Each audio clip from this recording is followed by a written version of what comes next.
नमस्कार दोस्तों, स्वागत है आपका मेरे चैनल पर। दोस्तों, आज हम बात करेंगे भारत और पाकिस्तान के बीच पुलवामा अटैक के बाद चले आ रहे तनाव की और पुलवामा अटैक के बदले में भारत की पाकिस्तान के ऊपर एयर स्ट्राइक्स की।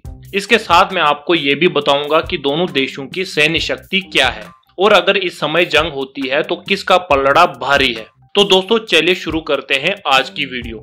दोस्तों, आप ये बोल सकते हैं कि यूएस प्रेसिडेंट डोनाल्ड ट्रंप ये पहले से ही जानते थे कि पुलवामा अटैक के बदले में भारत कुछ बड़ा करने वाला है। पुलवामा अटैक के कुछ दिन बाद ही डोनाल्ड ट्रंप की एक स्टेटमेंट आई थी जिसमें उन्होंने कहा था कि पुलवामा अटैक के रिस्पॉन्स में भारत कुछ बड़ा करने वाला है और शायद डोनाल्ड ट्रंप सही भी थे।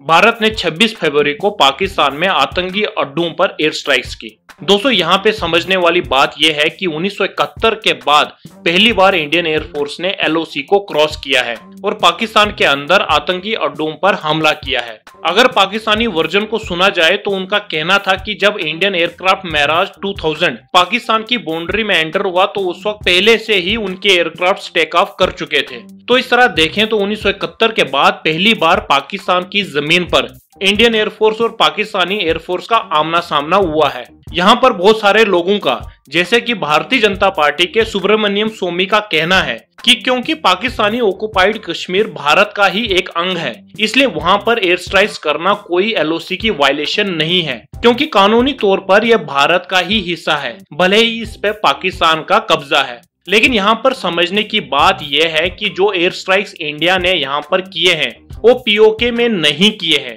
ये एयर स्ट्राइक्स बालाकोट में किए गए हैं जहां पर जैश ए मोहम्मद का बड़ा आतंकी कैंप था और बालाकोट पाकिस्तानी ऑक्युपाइड कश्मीर में नहीं, पाकिस्तान के खैबर पख्तूनख्वा प्रोविंस में है। बालाकोट को भारत भी कानूनी तौर पर पाकिस्तान का ही हिस्सा मानता है, लेकिन फिर भी भारत ने बालाकोट पे एयर स्ट्राइक्स की हैं। इसके पीछे दो कारण है। पहला कारण यह है कि यहाँ पर ही जैश ए मोहम्मद का सबसे बड़ा आतंकी ट्रेनिंग कैंप है जिसे भारत ने बर्बाद कर दिया है। बालाकोट में ही तालिबान को भी ट्रेनिंग मिल चुकी है। और दूसरा कारण यह है कि ये ऑपरेशन करके भारत पाकिस्तान को समझाना चाहता था कि अगर पाकिस्तान अपनी हरकतों से बाज नहीं आया तो भारत पाकिस्तान ऑक्युपाइड कश्मीर में ही नहीं, पाकिस्तान की जमीन पर ही आतंकियों को घुस के मारेगा। एयर स्ट्राइक्स करने के बाद जब भारत की तरफ से प्रेस कॉन्फ्रेंस की गई तो उस वक्त वहां पर ना ही कोई आर्मी से और ना ही कोई एयरफोर्स से था। भारत यहाँ पर दुनिया को यह सीधा संदेश देना चाहता था कि ये कोई वार नहीं है और ना ही पाकिस्तान के ऊपर कोई हमला है। भारत ने यह कहा कि यह हमला सिर्फ पाकिस्तान में जैश ए मोहम्मद के आतंकी अड्डों पर किया गया है और इसमें पाकिस्तान की आर्मी को कोई भी नुकसान पहुंचाने की कोशिश नहीं की है। लेकिन जब पाकिस्तान से जवाब आया तो वहां की आर्मी से आया। पाकिस्तान ने माना कि भारत ने पाकिस्तान में आकर एयर स्ट्राइक्स की हैं और इसका बदला लेने की बात भी की। पाकिस्तान का जवाब आया अगले ही दिन 27 फरवरी को। पाकिस्तान के F-16 लड़ाकू जहाज भारत की सीमा में आ गए। क्योंकि भारत की एयरफोर्स पहले से ही चौकन्नी थी, इसलिए एयरफोर्स तुरंत एक्शन में आ गई। भारत की एयरफोर्स ने पाकिस्तान का एक F-16 मार गिराया। लेकिन इसी बीच विंग कमांडर अभिनंदन का MiG-21 विमान दुर्घटना का शिकार हो गया और पाकिस्तान के अंदर क्रैश हो गया। इस हादसे में विंग कमांडर अभिनंदन की जान बच गई, लेकिन उनको पाकिस्तान आर्मी ने बंदी बना लिया।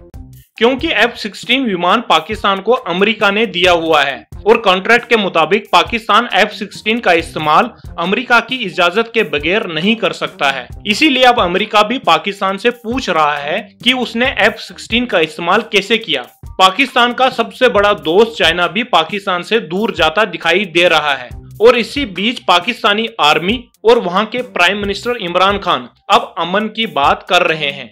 लेकिन विंग कमांडर अभिनंदन को बंदी बनाने के बाद दोनों देशों पर जंग के बादल दिखाई दे रहे हैं। तो दोस्तों चले मैं आपको दोनों देशों की सैन्य शक्ति के बारे में बोलता हूं और चलिए जानते हैं कि अगर इस समय जंग होती है तो किसका पलड़ा भारी है।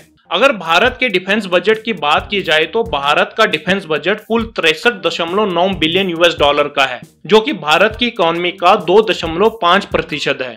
वहीं अगर पाकिस्तान के डिफेंस बजट की बात की जाए तो पाकिस्तान का डिफेंस बजट केवल 10.8 बिलियन US$ का है, जो कि पाकिस्तान की इकोनॉमी का लगभग 3% है।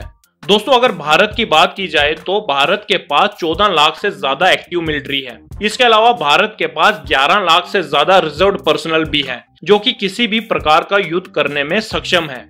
जबकि पाकिस्तान के पास केवल 6,53,800 की सेना है। इसके अलावा पाकिस्तान के पास 60,000 रिजर्व पर्सनल भी है। चाइना के बाद भारत के पास ही संख्या के लिहाज से दुनिया की सबसे बड़ी सेना है। अगर न्यूक्लियर वॉरहेड्स की बात की जाए तो अनुमान है कि भारत के पास 90 से 110 न्यूक्लियर वॉरहेड्स हो सकते हैं, जबकि पाकिस्तान के पास 100 से 130 होने का अनुमान है। यहाँ पर पाकिस्तान नंबर्स में जरूर ज्यादा है, पर ये एक ऐसा हथियार है जिसको आज की दुनिया में यूज करना बेहद इम्पॉसिबल है। अगर पाकिस्तान सपने में भी न्यूक्लियर बम इस्तेमाल करने की सोचता है तो पाकिस्तान को दुनिया के नक्शे से खत्म करने के लिए केवल 20 न्यूक्लियर बम्स की जरूरत है, जबकि भारत के पास इससे 5 गुना ज्यादा है। अगर टैंक्स की बात की जाए तो यहाँ पर भारत पाकिस्तान से काफी आगे है। भारत के पास कुल 4,312 टैंक्स है, जबकि पाकिस्तान के पास सिर्फ 1,620 टैंक्स है।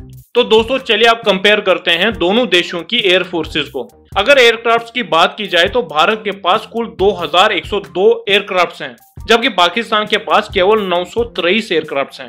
अगर अटैक एयरक्राफ्ट की बात की जाए तो भारत के पास ऐसे 809 एयरक्राफ्ट हैं, जबकि पाकिस्तान के पास 994 ऐसे जहाज हैं। अगर फाइटर एयरक्राफ्ट की बात की जाए तो भारत के पास कुल 676 फाइटर एयरक्राफ्ट हैं, जबकि पाकिस्तान के पास केवल 304 ऐसे जहाज हैं। दोस्तों अगर वही नेवी की बात की जाए तो भारत के पास दुनिया की 7वीं बड़ी नेवी है। भारत और पाकिस्तान की नेवी की तुलना करना खुद में ही ठीक नहीं है। भारत के पास 2 एयरक्राफ्ट कैरियर हैं, जबकि पाकिस्तान के पास एक भी नहीं है। भारत के पास 10 से ज्यादा डिस्ट्रॉयर्स हैं, जबकि पाकिस्तान के पास एक भी नहीं है। भारत के पास 10 से ज्यादा वॉरफेयर शिप्स हैं, जबकि पाकिस्तान के पास एक भी नहीं है। पाकिस्तान के पास जरूर 8 सबमरीन्स हैं, लेकिन भारत के पास 13 से ज्यादा सबमरीन्स हैं। दोस्तों इस तरह देखें तो मिलिट्री पावर में भारत का कोई मुकाबला नहीं है और पाकिस्तान इसमें सीधे तौर पर पिछड़ता नजर आ रहा है। शायद यही वजह है कि पाकिस्तानी आर्मी और वहां के प्राइम मिनिस्टर इमरान खान अमन की बात कर रहे हैं। शायद उन्हें डर है कि अगर जंग हुई तो उन्हें इस जंग में हार के अलावा कुछ भी नहीं मिलना है। तो दोस्तों ये था मेरा आज का वीडियो। दोस्तों अगर आपको आज का ये मेरा वीडियो अच्छा लगा हो तो मेरी इस वीडियो को ज्यादा से ज्यादा लाइक और शेयर करें। दोस्तों इस पूरी घटना पे अगर आप अपनी कोई राय देना चाहते हैं तो मुझे इस वीडियो पर कमेंट करके जरूर दें। दोस्तों जाने से पहले अगर आपने अभी तक मेरा ये चैनल सब्सक्राइब नहीं किया है तो नीचे दिए गए सब्सक्राइब के बटन को दबा के अभी सब्सक्राइब कर लें और नोटिफिकेशन बेल को जरूर दबाएं ताकि हमारे आने वाले वीडियोस की अपडेट सबसे पहले आप तक पहुंच पाए। तो दोस्तों चलिए मिलते हैं आपके साथ अब अगली वीडियो में। नमस्कार।